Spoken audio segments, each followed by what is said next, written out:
very much. So just now to something completely different. Thanks to all the colleagues who've been introductions so far. We're talking about transformative shifts in architecture, and there's really a wide range of interpretations of what that could be. So what I decided to share with you today is really an observation that we made in our workplace design. That there's a shift going on. Why do we even build office buildings anymore? What is the purpose? What's the drivers behind it?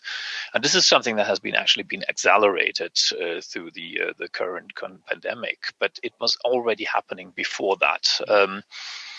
And what we've seen is there's been a shift from the expression of how companies meet the world, how they present themselves to the world, how they interact with their surroundings, but also how they try to interact within themselves. And the architecture plays a crucial role in organizing that.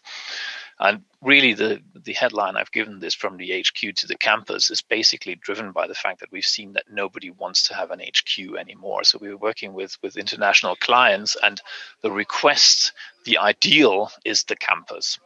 And what is it about the campus? I mean, we've been working with campuses for over 80 years, almost pushing 100 years now.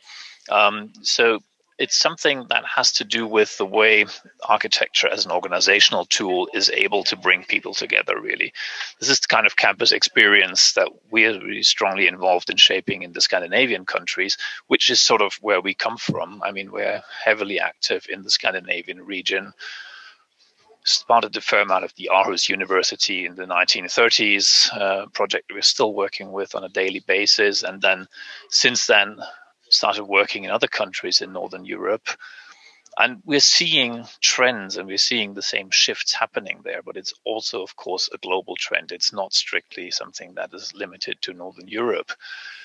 What the campus can do is, first of all, it's become a tool of bringing really people into interaction. That's one of the big differences between the traditional workplace design and the campus design is in the workplace, you will go to actually perform certain tasks, which you can now do anywhere, as we're all sitting probably right now somewhere quite else, or just quite different location than we would normally be working. So when we even go to work today, it's actually not so much to perform a task. It's more actually to have an opportunity to meet people. And to do that, it's not so much the original functional space, which is the important, but it's actually the things in between that which ties it all together. And we see a very strong link there between not just architecture, but also the landscape design, which we, from a Scandinavian contextual perspective, will always draw together and see as one. And this incidentally means that the campus can also reach out beyond itself, beyond the institution that it harbors, and actually become part of a wider community.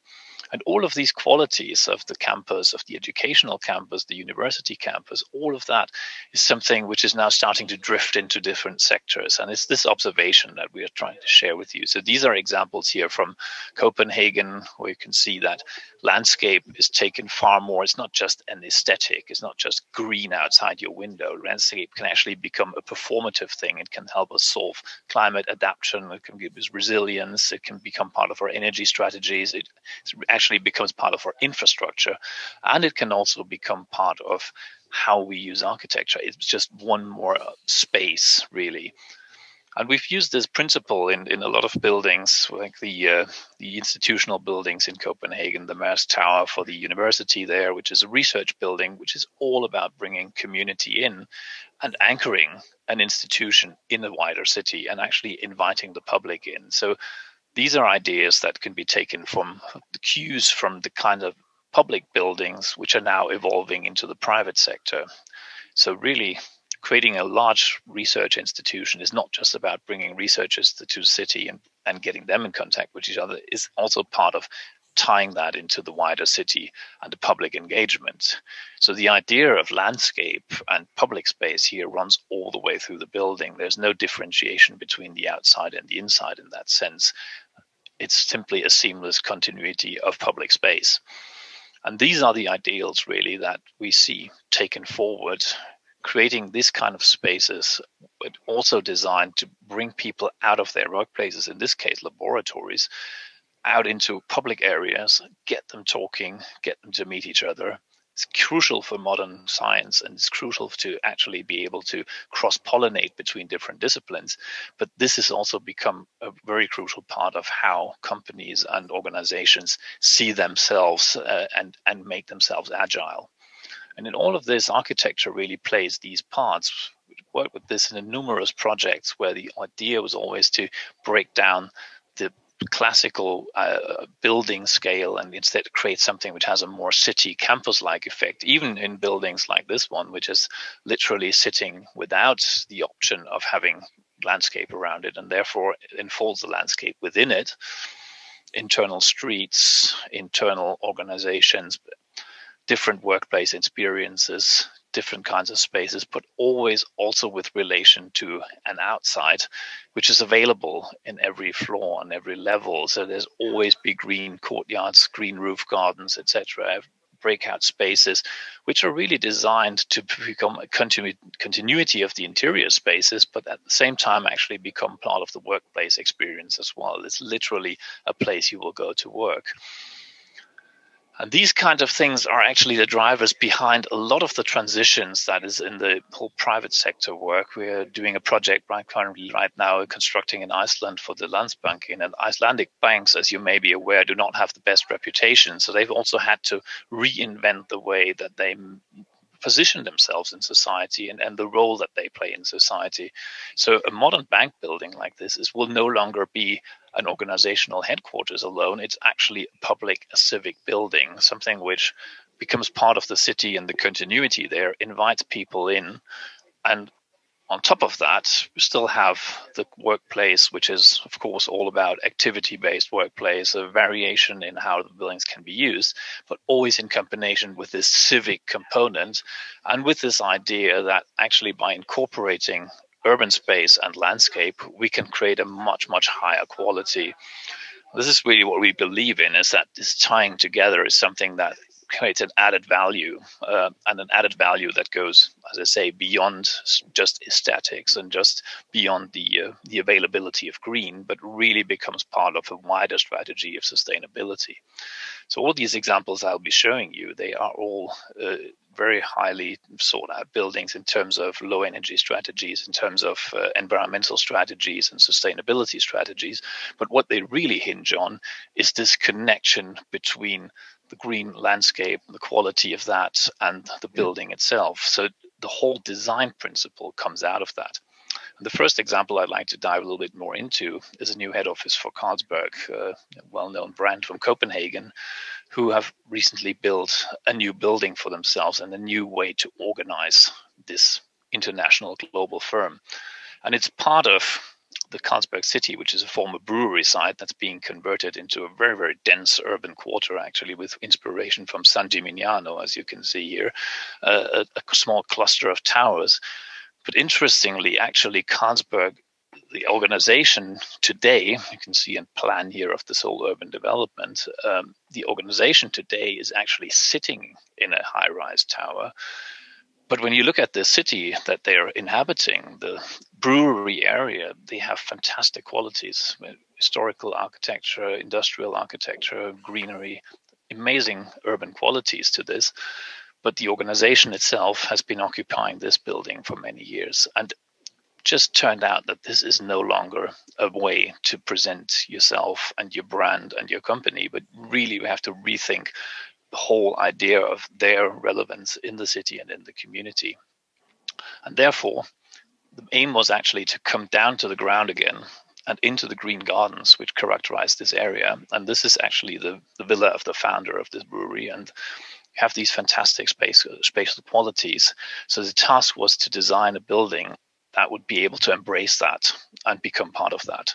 So rather than designing a new headquarter building as an object, it was actually a way of delimiting areas and spaces, creating a garden wall that could be inhabited and which would then open the view and embrace this green space. And that's literally how these sketches came about. It's been a long development process, and the idea became to create something completely different than this high-rise symbol, a landscaper, something very densely or very scaleless, and in this way always opening up towards the green and incorporating that as the central design feature. And that's what it's turned out to be. So basically, the building is inhabiting the border of the garden and becomes part of this wider green network rather than of these cluster of towers which make up the rest of the brewery site. And it's been realized in pretty much exactly that way, where the idea is to create an interior connection to the outside, something that seamlessly ties together, and use the landscape, in this case, also as a piece of infrastructure. Obviously, in a brewery, the brewery site is always located where the best water is. So there's a source on the site, and water becomes part of the whole infrastructure here, but water also becomes part of the whole concept of delimiting space, of separating between public and semi-public and private spaces. All of this is done with water rather than with fences. And it's a fantastically privileged site in that it borders on all these green parks. And so the building really has no front or back. There's no traditional elevations to it. It is this shape which nestles itself in between the existing trees and the existing qualities there. So to one hand, it becomes part of an urban scape. It could have a street running right through it, actually. And on the other side, it becomes part of us, and the garden becomes part of the interior. So from an organizational perspective, it is also quite different than when you look at traditional buildings or offices, interiors. This is a much more random, a much more loosely knit grid. And this is quite deliberate, actually, because we're looking to create something that has a completely different feel to it than a traditional office workplace.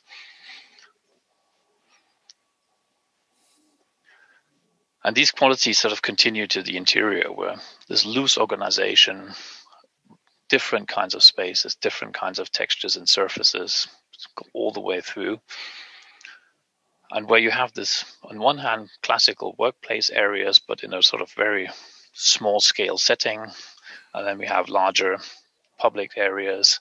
And then, of course, being a brewery, you will also have a proper bar and different areas for public activities, and both inviting clients, but also the wider community inside. And always with this backdrop of the green garden, the origin of the building, and the origin of this whole city project, really, which it has become. And this kind of thinking of the building as a green campus is something that we're also doing in a project right now in the center of Berlin, right in the heart of Berlin, where we won the competition for a new Ministry of the Environment. And the Ministry of the Environment wants to go ahead and set examples for sustainability. So the idea with this building is really to create something which goes from introvert to extrovert, which creates a green campus where there was none before, but also using 100% timber frame option in combination with different features of sustainability, which basically try to take advantage of the qualities that are already there and use a low-tech principle. So really what we were looking at is we could have imagined a building which was sort of a classical completing the city block, but instead we opted for something completely extrovert, opening up to all sides, allowing light and air in, to be able to actually make a large-scale office building which is 100% naturally ventilated, and in this case combined with a lot of greenery in an area which just wasn't there before. And the whole concept here is about trying to both create something which brings organizations together, but which also brings the city in, and using this low-tech approach, actually not designing so much for machinery, but rather using the natural environment, the resources, both of daylight, obviously, but also this natural ventilation principle, and create a building which has as little installation as possible. And therefore, a lot of the design was to have passive, low-energy design features embedded, using the logic of how trees evolve, basically to evolve the facades, using parametric tools to design on the back of that, but also to combine it with, we have a second part of the building occupying a street corner here. And because we want to make a large-scale green garden on the roof of the main complex, we can't actually have a lot of photovoltaics as you would usually find on your roofscapes. Instead, we clad this auxiliary building completely in photovoltaics, in solar cells. So it acts as a power bank for the main structure. This is like very varied strategy to try and define new goals for what sustainable buildings in the inner city context can look like, and certainly to tie it together with the idea that this must rely on landscape. These buildings cannot be severed from the landscape. And one project which takes that to extreme fruition, which is also just completing, is the new Lego campus in Denmark. And again, Lego, of course, being all about play and the idea of play, they're also looking to invite the wider public in. So it's a building which is a whole campus in itself. And it's sitting in a context where we have on one side the Lego Museum by Big, you might know, and on the other hand, you have Legoland. So it's really part of a public route where you connect major public attractions and then have this Lego campus in the middle. So the idea becomes that it's part of a public access route, that we use the existing landscape and dense tree plantings that are there, extend them onto the site, and then carve out of this new forest, really, carve out a new building and a campus area there, which then becomes part of the wider public landscape and really invites everybody into play. So it becomes a public, open urban park where this building occupies, with the idea of inviting as many people as possible in and activate the area. And the building itself is deliberately disparate and not sort of perfectly shaped, because that's really what Lego sees themselves as being all about. It's really putting disparate parts together and creating something new every time. So it has imperfection built into it. And even though it's a massive, large-scale construction, on the other hand, it's also about creating a pattern, something that echoes the logic of Lego while also embodying the play of Lego. And this is coming to fruition in the way that we are looked at incorporating public areas all over the ground floor. So really, workplaces will mostly be in the upper floors, whereas the ground floor holds in almost entirely public functions, and then bringing the landscape in. And it was literally a motto for this project to have green everywhere. And because of this very simple organizational principle, we simply started using units and playing with units in the same way as you would play with Lego. One of the key features was to also create a wayfinding and a flow. It's actually a huge complex of 50,000 square meters. So it's also about not just bringing people together and creating these meeting places, but it's also about really looking to create a hierarchy and a wayfinding principle. And as a result, the whole way that the vertical connection structure of the building have become part of the design and the wayfinding strategy, and always tying it in with the landscape and the availability of green. So really, this is most of this is actually under completion right now, but the building is so big that it's been occupied in phases. So the first phase has already been occupied for half a year. The next phases are coming now. And there will be, of course, a main entrance, but there will be so many different features in this building, from the large-scale public features on the ground floor here to this wider surrounding landscape. And then on the inside, of course, an organization of workplace areas, which can really be viewed mostly as a canvas for the company itself. You can imagine that nobody is better at playing with Lego than Lego itself. So in that way, for us, it was also a question of creating a backdrop, a canvas that they could work against. But there's also a ground floor, which is literally full of public functions. So there are restaurants, there are celebration areas, there's even a hotel area, there's a sports hall, and all of these different functions, which are both for the organization itself and also for engaging with the community.